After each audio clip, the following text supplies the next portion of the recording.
ರಾಜ್ಯ ಸರ್ಕಾರಕ್ಕೆ ನಿರಂತರವಾಗಿ ಗುತ್ತಿಗೆದಾರರು ಆಕ್ರೋಶದ ಮೂಲಕ, ಪ್ರತಿಭಟನೆಗಳ ಮೂಲಕ ಮತ್ತು ಪ್ರೆಸ್ ಮೀಟ್ಗಳ ಮೂಲಕ ತಮ್ಮ ಪ್ರತಿರೋಧವನ್ನು ತೋರಿಸ್ತಾನೆ ಇದ್ದಾರೆ. ಬಾಕಿ ಉಳಿಸಿಕೊಂಡಿರುವಂತಹ ಹಣವನ್ನು ಯಾವಾಗ ರಿಲೀಸ್ ಮಾಡ್ತೀರಾ ಅಂತ ಪ್ರಶ್ನೆ ಕೇಳ್ತಾನೆ ಇದ್ದಾರೆ. ಈಗಲೂ ಅಷ್ಟೇ ಗುತ್ತಿಗೆದಾರರು ಸಿಡಿದೇಳ್ತಾ ಇದ್ದಾರೆ. 36,000 ಕೋಟಿ ಬಾಕಿ ಹಣವನ್ನ ರಿಲೀಸ್ ಮಾಡಬೇಕು ಇಮಿಡಿಯೇಟ್ ಆಗಿ ಅಂತ ಪಟ್ಟು ಹಿಡಿತಾ ಇದೆ. ಡಿಕೆ ಶಿವಕುಮಾರ್ ಇಲಾಖೆಯಲ್ಲೇ 12,000 ಕೋಟಿಯಷ್ಟು ಬಾಕಿ ಇದೆ. 1 ತಿಂಗಳಲ್ಲಿ ಬಿಡುಗಡೆ ಆಗಲಿಲ್ಲ ಅಂದ್ರೆ ಎಲ್ಲಾ ಕಾಮಗಾರಿಗಳನ್ನು ನಾವು ಸ್ಟಾಪ್ ಮಾಡಿಬಿಡ್ತೀವಿ. ಅಧಿಕಾರಿಗಳ ವಿರುದ್ಧ ಕಮಿಷನ್ ಆರೋಪವನ್ನು ಕೂಡ ಗುತ್ತಿಗೆದಾರರು ಮಾಡಿದ್ರು. ಹಾಗೆ ಹೇಳ್ತಾರೆ ಅವರು, ಈ ಸರ್ಕಾರದಲ್ಲಿ ಲಂಚ ತೆಗೆದುಕೊಳ್ಳೋದಿಲ್ಲ, ಆಮೇಲೆ ಕಮಿಷನ್ ತಗೊಳ್ಳೋದಿಲ್ಲ ಅಂತ ನಾವು ಹೇಳಲ್ಲ. ಅದರ ಅರ್ಥ ಏನು? ಪರೋಕ್ಷವಾಗಿ ಕಮಿಷನ್ ಬಾಂಬ್ ಹಾಕ್ತಾ ಇದ್ದಾರೆ.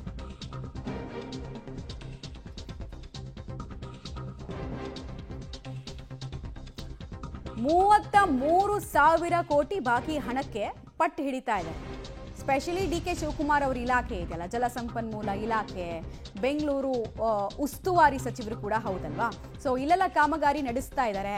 ಕಮಿಷನ್ ಆರೋಪದ ಜೊತೆಗೆ ಎಷ್ಟೊಂದು ತಿಂಗಳಿಂದ ನಡೆಸಿರುವಂತಹ ಕಾಮಗಾರಿ ಕಂಪ್ಲೀಟ್ ಆಗಿದ್ರು ದುಡ್ಡು ರಿಲೀಸ್ ಆಗ್ತಿಲ್ಲ ಅನ್ನೋದು ಆಕ್ರೋಶ.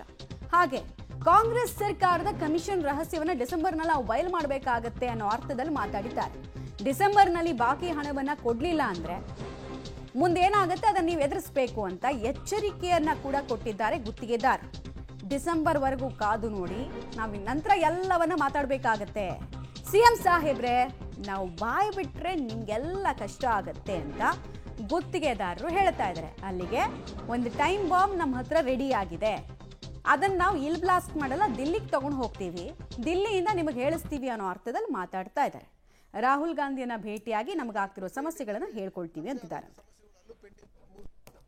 ಅಡ್ವಾನ್ಸ್ ಕೊಡೋದಾಗ್ಲಿ, ನಾವು ಬೋನಸ್ ಕೊಡೋದಾಗ್ಲಿ ಪ್ರತಿಯೊಂದು, ಬಟ್ ಯಾವುದೇ ಸರ್ಕಾರ ಆಗಲಿ ಕೊಡ್ತಾ ಇದ್ರು.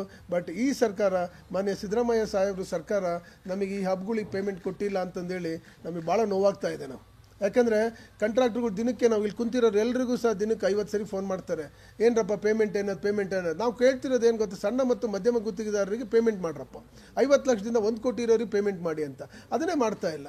ಅದನ್ನು ಮಾನ್ಯ ಮುಖ್ಯಮಂತ್ರಿಗಳು, DCM ಸಾಹೇಬರಿಗೆ ನಿಜವಾಗ್ಲೂ ಹೇಳ್ತಾ ಇದ್ದೀವಿ, ನಾವು ಕಷ್ಟಪಟ್ಟು ಮಾಡ್ತಿರೋದು ದುಡ್ಡುಗಳು ನಾವು 2.5 ವರ್ಷ 3 ವರ್ಷದಿಂದ ಕಾಯ್ತಾ ಇದ್ದೀವಿ. ನಾವು ಇವರಿಗೆ ಒಂದು 5-6 ಸರಿ ಮನವಿ ಮಾಡಿದ್ದೀವಿ. ನೇರವಾಗಿ ತಾವೇ ಮಿತ್ರಗಳು ಇಷ್ಟದಂಗೆ ಹೇಳಿದ್ರಲ್ಲ, ನೀವು ಹಂಗೆ ಮಾಡಿ ಹಿಂಗೆ ಮಾಡಿ ಅಂತ. ಬಟ್ ಆ ಮಟ್ಟಕ್ಕೆ ಹೋಗ್ಬಾರ್ದಲ್ಲ, ಯಾಕಂದರೆ ದುಡ್ಡಿನ ವಿಚಾರ ಇದು. ಕಷ್ಟದಲ್ಲಿರೋ ಕಾಂಟ್ರಾಕ್ಟ್ರುಗಳು ನಾವೇನು ಇಲ್ಲಿ ಕುತ್ಕೊಂಡು ಹೇಳಿರ್ತೀವಿ, ಮಾನ್ಯ ಸ್ನೇಹಿತರೆ ನಿಮ್ಮಲ್ಲಿ ಹೇಳ್ತೀನಿ, ದೊಡ್ಡವರು ಯಾರು ಇಲ್ಲಿ ಬರ್ತಾ ಇಲ್ಲ. ಇಲ್ಲಿ ಬರ್ತಿರೋರೆಲ್ಲ ಸಣ್ಣ ಮತ್ತು ಮಧ್ಯಮ ವರ್ಗದ contractor. We are fighting for that persons only class 3, class 4, class 2 ಏನಿದಾರಲ್ಲ ಅವ್ರ ಪರವಾಗಿ ನಾವೆಲ್ಲ ಇಲ್ಲಿ ಕುತ್ಕೊಂಡು ನಾವು ಚರ್ಚೆ ಮಾಡ್ತಿರೋದು, ಅವ್ರ ಪರವಾಗಿ ನಾವು ಹೋರಾಟ ಮಾಡ್ತಿರೋದು. ದೊಡ್ಡವ್ರು ನೀವು ಹೇಳ್ದಂಗೆ ಎಲ್ಲೋ ತಗೊಳ್ತಾರೆ, ಏನೋ ಮಾಡ್ತಾರೆ, ಹೆಂಗೋ ಮಾಡ್ತಾರೆ. ಸೊ ಇದು ನಮಗೆ ಬೇಕಾಗಿಲ್ಲ. ಅವ್ರಿಗೇನಾಗಿದೆ ಅಂದರೆ ಅವ್ರದ್ದೇ ಆದಂಥ ಒಂದು ಇನ್ಫ್ರಾಸ್ಟ್ರಕ್ಚರ್ ಇರುತ್ತೆ, ಅವ್ರದ್ದೇ ಆದಂಥ ಒಂದು ನೆಟ್ವರ್ಕ್ ಇರುತ್ತೆ, ಅವ್ರದ್ರಲ್ಲಿ ಮಾಡ್ಕೊಂಡು ಹೋಗ್ತಾರೆ. ತಾವು ಹೇಳಿರಲ್ಲ. ಈಗೇನಾಗಿದೆ ಅಂದರೆ ತಮ್ಮಲ್ಲಿ ನಿಮ್ಮ ಮುಖಾಂತರ ನಾವು ಬೇಡ್ಕೊಳ್ಳೋದಿಷ್ಟೇ, 50 ಲಕ್ಷದಿಂದ 1 ಕೋಟಿ ಇರ್ತಕ್ಕಂಥ ಕಾಂಟ್ರಾಕ್ಟರ್ಗೆಲ್ಲ ಫಿನಿಶ್ ಮಾಡಿಸೋಕ್ಕೆ ತಾವು ನಿಜವಾಗ್ಲೂ ಮಾನ್ಯ ಮುಖ್ಯಮಂತ್ರಿ ಅವರಿಗೆ ನಾವು ನಮ್ಮ ರಾಜ್ಯ ಗುತ್ತಿಗೆದಾರರ ಸಂಘದ ಪರವಾಗಿ ನಾನು ಅವರಿಗೆ ರಿಕ್ವೆಸ್ಟ್ ಮಾಡ್ಕೊತಾ ಇದ್ದೀನಿ. ಆಮೇಲೆ ಅದನ್ನು ಸುಮಾರು ಅಶ್ಯೂರೆನ್ಸ್ ಮಾಡ್ತಾರೆ, ಇನ್ನೂ ಹಬ್ಬ 1 ವಾರ ಇದೆ, ಈ ಪೇಮೆಂಟ್ ಮಾಡ್ಬೋದು ಅನ್ನೋ ಒಂದು ಆಶಾಭಾವನೆ ನಮಗೇನಾಗಿದೆ. ಕಾಂಟ್ರಾಕ್ಟ್ರುಗಳಿಗೆ ಒಂದು ಆಶಾಭಾವನೆ ಜಾಸ್ತಿ ಮುಖ್ಯ. ಬಿಡಪ್ಪ ನಾಳೆ ಆಗ್ಬೋದು, ನಾಡ್ದಾಗ್ಬೋದು, ಬಟ್ ನಿಮಗೆ ಅದೊಂಥರ ಕಷ್ಟ ಅನಿಸುತ್ತೆ, ಏನಪ್ಪ ಬೇಕಾದಾಗ ಮಾತ್ರ ಇದು ಮಾಡ್ತಾರೆ. Never, no chance. ನೀವೇ ನಮಗೆ ಕಂಡುಗಳಿದ್ದಂಗೆ, ನೀವು ನಮ್ಮನ್ನು ಯಾವ ರೀತಿ ತೊಗೊಂಡು ಹೋಗ್ತೀರೋ ಆ ರೀತಿ ಹೋಗ್ತೀವಿ. ಹಾಗೆ ನೆಕ್ಸ್ಟ್ ಇಲ್ಲಿಗೆ ಬಂದರೆ PRDನಲ್ಲೂ ಅಷ್ಟೇ, ನಿನ್ನೆ ಮೀಟಿಂಗ್ ತೊಗೊಂಡು 15ನೇ ತಾರೀಕು PRDನಲ್ಲಿ ನಮ್ಮದೇ ಆದಂಥ ಸಮಸ್ಯೆಗಳು, ಅಲ್ಲೂ ಪೆಂಡಿಂಗ್ ಬಿಲ್ 3,200 ಕೋಟಿ ಪೆಂಡಿಂಗ್ ಬಿಲ್ ಇದೆ. ಅಲ್ಲಿ ಮಾನ್ಯ ಖರ್ಗೆ ಸಾಹೇಬರು ಎಲ್ಲದಕ್ಕೂ ಒಪ್ಕೊಂಡಿದ್ದಾರೆ. ನಿನ್ನೆಯಿಂದನೇ ಪೇಮೆಂಟ್ ರಿಲೀಸ್ ಮಾಡ್ತಾ ಇದ್ದಾರೆ PRDನಲ್ಲಿ. ಸೊ ಗುತ್ತಿಗೆದಾರರ ಸಂಘದ ಅಧ್ಯಕ್ಷರಾಗಿರುವಂತಹ ಮಂಜುನಾಥ್ ಮಾಡಿದಂತಹ ಸಾಲು ಆರೋಪಗಳನ್ನು ಗಮನಿಸಿದ್ರಿ. ಎಲ್ಲ ಇಲಾಖೆಗಳಲ್ಲೂ ಕೂಡ ಇದೇ ಸಮಸ್ಯೆ ಆಗಿದೆ ಅಂತ ಬಾಂಬ್ ಸಿಡಿಸ್ತಾ ಇದ್ರಿ. ಇದೇ ಫಸ್ಟ್ ಟೈಮ್ ಅಲ್ಲ, ಹಿಂಗೆ ಅವರು ಪ್ರೆಸ್ ಮೀಟ್ ಮಾಡೋದ್ರ ಮೂಲಕ ಆಕ್ರೋಶ ವ್ಯಕ್ತಪಡಿಸ್ತಾ ಇದ್ವಿ. ಏನಾಗ್ತಿದೆ ಅಂದರೆ ಲಾಸ್ಟ್ 2 ಇಯರ್ಸಿಂದ ಹಿಂಗೆ ಪ್ರೆಸ್ ಮೀಟ್ ಮಾಡ್ತಾರೆ, ಬಾಂಬ್ ಹಾಕ್ತೀವಿ ನಾವು ಅಂತಾರೆ, ಸ್ವಲ್ಪ ತಿಂಗಳಲ್ಲಿ ಅದೇನಾಗುತ್ತೋ ಗೊತ್ತಿಲ್ಲ, ಮೆತ್ತಗಾಗ್ಬಿಡ್ತಾರೆ.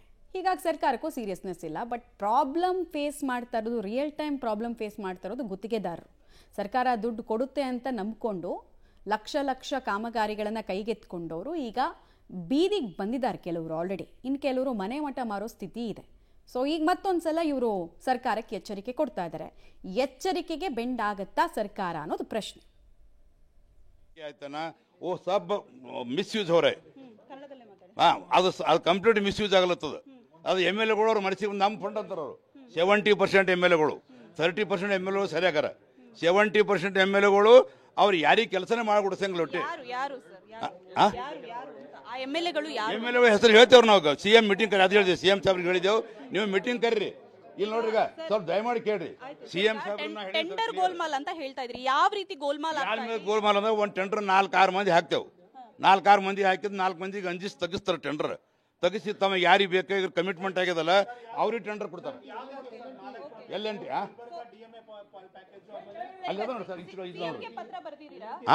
CM ಪತ್ರ ಬರೆದೇವ್ರಿ. CM ಪತ್ರ ಬರೆದೇವ್ರಿ. ಈ ಬಗ್ಗೆ ಪ್ರಿಯಾಂಕಾ ಖರ್ಗೆ ಅವರಿಗೆ ಮಾಹಿತಿ ಇಲ್ವಾ? ಹೇಳಿದ್ರು ಮಾಹಿತಿ ಇದೆ. ಅವರು ಮರಣ ಸೀರಿಯಸ್ ಆಗಿ ತಗೊಂಡ್ರೆ ಈಗ ಮೀಟಿಂಗ್ ಕರ್ಲಿಕತ್ತಾರ. ಪ್ರಿಯಾಂಕಾ ಖರ್ಗೆ ಅವರು ಆನೆಸ್ಟ್ ಒಂದು ಪೈಸೆ ಕಲ್ಯಾಣ ಪತ್ರ ಅಂತ 1,000 ಕೋಟಿ ಬಿಟ್ಟು ಟೆಂಡರ್ ಮಾಡಿಸ್ಕೊಟ್ರು. ಯಾವ ಪಕ್ಷದ MLAಗಳು ಮಾಡ್ತಾ ಇರೋದು? ಕಾಂಗ್ರೆಸ್ ಮತ್ತೇನದ BJP ಮತ್ತು JDS. ತಮಗೆ ಬೇಕಾದವರಿಗೆ ಟೆಂಡರ್ ಕೊಟ್ರೆ ಅವ್ರಿಗೆ ಯಾವ ರೀತಿ ಲಾಭ? ಅಂದ್ರೆ ಅವ್ರೇನು ಕಮಿಷನ್ಗೆ ಆರೋಪ ಎಷ್ಟು ಪರ್ಸೆಂಟ್ ಕೇಳ್ತಾರೆ? 20%, 10ರಿಂದ 15. ಕೆಲವು 10 ಹೋಗ್ತಾರ, ಕೆಲವು 15, ಕೆಲವೊಂದು 20. ಅವ್ರು ಏನು ಮನಸ್ಸಿಗೆ ಬರ್ತದೋ ಅಷ್ಟು ಕೊಟ್ಟೆ ಮಾಡಿ ಕೆಲಸ ಮಾಡಬೇಕು. ಮೊದಲು ಪೂಜೆ ಮಾಡ್ಬೇಕಾದ್ರೆ ರೊಕ್ಕ ತೊಗೊಂಡೇ ಪೂಜೆ ಮಾಡ್ಬೇಕು. ನಾವು ಕಮಿಟ್ಮೆಂಟ್ ಮೊದಲು ಮಾಡ್ಬೇಕು. ಹೆಸರು ಹೇಳ್ತೇವ್ರಿ. CM ಸಾಹೇಬ್ರಿಗೆ ತಿಳಿಸಿ ಹೇಳ್ತೇವೆ. ಅವ್ರು ಮೀಟಿಂಗ್ ಕರೀತಾ ಅಂದಾರ, ನಾವು ಮುಂದಿನ ವಾರ ಮೀಟಿಂಗ್ ಕರೀತಾ ಅಂದಾರಲ್ಲ, ಆ ಮೀಟಿಂಗ್ ಕರೆದು ಕೂಡಲೇ ಅವ್ರು 100% ದಾಖಲೆ ರೀ. 100% ದಾಖಲೆ ಇವ. ದಾಖಲೆ ಇಲ್ಲದೆ ಸುಮ್ಮನೆ ಕೊಟ್ಟರೆ ಒಳಗೆ ಹೋಗ್ತೇವ್ರಿ ನಾವು. ದಾಖಲೆ ಈ ಸದ್ಯನೂ ದಾಖಲೆ ಹಿಂದೆ ಕಾಂಟ್ರಾಕ್ಟರ್ ಅಸೋಸಿಯೇಷನ್ ಅಲ್ಲಿ ಸಮಸ್ಯೆ ಆಗ್ತಾ ಇರುವಂತದ್ದು ದಾಖಲೆ ಆಗಿತ್ತು. ದಾಖಲೆ ಇದೆ. ಅದು ಪ್ರೂಫ್ ಮಾಡ್ತೇಳ್ರಿ. ಈಗ ನಾಗಮೋಹನ್ ದಾಸ್ ಕೊಟ್ಟಿದ್ರು, ಅದ್ರ ದಾಖಲೆ ನಂಬಲ್ಲೇ ಕದ.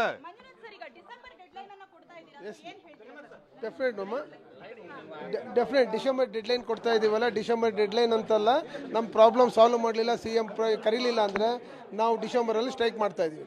ನಾವೆಲ್ಲ ಟೋಕನ್ ಸ್ಟ್ರೈಕ್ ಮಾಡಿಬಿಟ್ಟು ಎಲ್ಲ ಸ್ಟ್ರೈಕ್ ಕೆಲಸಗಳೆಲ್ಲ ಸ್ಟಾಪ್ ಮಾಡಿಬಿಟ್ಟು ನಾವು ಜಿಲ್ಲಾವಾರು ನಾವು ಸ್ಟ್ರೈಕ್ ಮಾಡ್ತಾ ಇದೀವಿ. ಇದ್ರಿ ನೀವು ಒಂದು ವೇಳೆ ಅವರು ನಮಗೆ ಡಿಸೆಂಬರ್ ಒಳಗಡೆ ದುಡ್ಡು 33,000 ಕೋಟಿ ಏನಿದೆ ಬಿಡುಗಡೆ ಮಾಡದಿದ್ರೆ ಎಷ್ಟು ಪರ್ಸೆಂಟೇಜು ಏನು ಎಲ್ಲವನ್ನ ಬಾಯಿ ಬಿಡ್ತೀವಿ ಅಂತ ನೇರವಾಗಿ ಹೇಳ್ತಾ ಇದ್ರಿ. ಡೆಫಿನೆಟ್ ಹೇಳ್ತೀವಮ್ಮ. ಎಲ್ಲ ಇದರಲ್ಲೂ ನಮಗೇನು ಗೊತ್ತಾ, ಎಲ್ಲವರೆಗೂ ಕಾಯಬೇಕು. 2 ವರ್ಷ ಕಾಯ್ದಿದ್ದೀವಿ, 3 ವರ್ಷ ಆಯಿತು. ನಾವು ಈಗ ನೆಕ್ಸ್ಟ್ ಏನು ಗೊತ್ತಾ, ನಮಗೆ ಪೇಮೆಂಟ್ ಬೇಕು. ಪೇಮೆಂಟ್ ಕೊಡಲಿ, ನಾವು ಪ್ರಾಬ್ಲಮ್ ಸಾಲ್ವ್ ಮಾಡಲಿ, ಅಷ್ಟೇ. It's clear. ಏನು ಬಾಯಿ ಬಿಡೋದು ಏನು ಅಂತ ಯಾವ ಸತ್ಯವನ್ನ ಇಲ್ಲ, ಆ ಸಂದರ್ಭ ಬಂದಾಗ ಹೇಳ್ತೀವಿ ಪ್ಲೀಸ್. ನಾವು ಆ್ಯಕ್ಚುಲಿ ಆ ಸಂದರ್ಭ ಬಂದಾಗ ಡಿಸೆಂಬರಲ್ಲಿ ಪೇಮೆಂಟ್ ವಿಚಾರ ನಾವೇನಾದ್ರು ಮಾತಾಡಿದರೆ ಸಣ್ಣ ಪುಟ್ಟ ಕಾಂಟ್ರಾಕ್ಟ್ಗಳಿಗೆ ಸಮಸ್ಯೆ ಆಗುತ್ತೆ, ಅವ್ರಿಗೆ ಯಾವ್ದು ಸಮಸ್ಯೆ ಆಗಬಾರ್ದು ಅಂತ ಹೇಳ್ಬಿಟ್ಟು ಇದು ಮಾಡ್ತಾ ಇದ್ದೀವಿ. ಯಾಕಂದ್ರೆ ಬ್ಲಾಕ್ ಮೇಲ್ ತಂತ್ರದ ರೀತಿಯಲ್ಲಿ ಆಗೋದಿಲ್ವಾ ಈ ತರ ಮಾಡಿದ್ರೆ? No, it's not black mail. We are our pure contractors. ನಾವು ಕಾಂಟ್ರಾಕ್ಟರ್ ಭಾಳ ಕಷ್ಟದಲ್ಲಿ ಇದ್ದೀವಿ. ನಾವ್ಯಾಕೆ ಬ್ಲಾಕ್ ಮೇಲ್ ಮಾಡೋಣ? ನಮ್ಮ ದುಡ್ಡು ಕೇಳ್ತಾ ಇದೀವಿ, ನಾವೇನು ಬೇರೆ ಏನು ಆರಾಮಿ ದುಡ್ಡು ಕೇಳ್ತಾ ಇಲ್ಲ. ರಾಹುಲ್ ಗಾಂಧಿ ಅವ್ರನ್ನ ಕೂಡ ಭೇಟಿ ಮಾಡ್ತೀರಿ ಅಂತ ಡೆಫಿನೆಟ್ ಮಾಡ್ತೀವಿ. ಡಿಸೆಂಬರಲ್ಲಿ ನಾವು ಅಪಾಯಿಂಟ್ಮೆಂಟ್ ತಗೊಳ್ತಾ ಇದೀವಿ. ಅವ್ರು ನಮ್ಮನ್ನು ಕರೆದು ಮಾತಾಡಲಿಲ್ಲ ಅಂದರೆ ರಾಹುಲ್ ಗಾಂಧಿ ಅವ್ರು ಭೇಟಿ ಮಾಡ್ತೀವಿ. ಸರ್, ಯಾವ ಇಲಾಖೆಯಲ್ಲಿ ಎಷ್ಟೆಷ್ಟು ಪೆಂಡಿಂಗ್ ಇದೆ? ಅಂಡ್ ಈಗ ಜಗನ್ನಾಥ್ ಅವರು ಒಂದು ಗಂಭೀರವಾಗಿರುವಂತಹ ಆರೋಪವನ್ನ ಮಾಡಿದ್ದಾರೆ. No, I am not complaining against him because I don't have any rights to talk them. ಯಾವ ಇಲಾಖೆಯಲ್ಲಿ ಎಷ್ಟು ಬಾಕಿ ಇದೆಯಲ್ಲಮ್ಮ, ನಮ್ದು ಆಕ್ಚುಲಿ PWD ನಲ್ಲಿ 9,000 crores ಇದೆ, ಮೇಜರ್ ಇರಿಗೇಷನ್ ಅಲ್ಲಿ 12,000 crores ಇದೆ. ನಾನು I am giving details for you. Okay. ಈಗ CM ಒಂದು ಮೊನ್ನೆ ಪತ್ರ ಬರೆದಿದ್ರು, ಅದರಲ್ಲಿ ಏನಂತ ಮೆನ್ಷನ್ ಮಾಡಿದ್ದೀರಾ ಸರ್? ಏನಿಲ್ಲ, ನಮ್ಮ ಪೇಮೆಂಟ್ ರಿಲೀಸ್ ಮಾಡಿ ಅಂತ ಮೆನ್ಷನ್ ಮಾಡಿದ್ವಿ. ಈಗ ವಿರೋಧ ಪಕ್ಷದವರು ಹೇಳ್ತಾ ಇದ್ದಾರೆ 80% ಅಷ್ಟು ಭ್ರಷ್ಟಾಚಾರ ನಡೀತಾ ಇದೆ. ವಿರೋಧ ಪಕ್ಷದವ್ರಿಗೆ ನಿಜವಾಗ್ಲೂ ನಮ್ಮ ಮೇಲೆ ಏನಾದ್ರು ಕನಿಕರಣ ಇದ್ರೆ ಹಂಗೆಲ್ಲ ಹೇಳ್ಬಾರ್ದು. ಹೆಂಗ್ ಸಾಧ್ಯ? 80% ನಮ್ದು ಇದಿಟ್ಕೊಂಡು ಆಮೇಲೆ 18% GST ಕಟ್ಟಿದ್ರೆ 99% ಆಯ್ತು. ಅಂದ್ರೆ ಕೆಲಸ ಮಾಡೋದೇ ಬೇಡವಾ?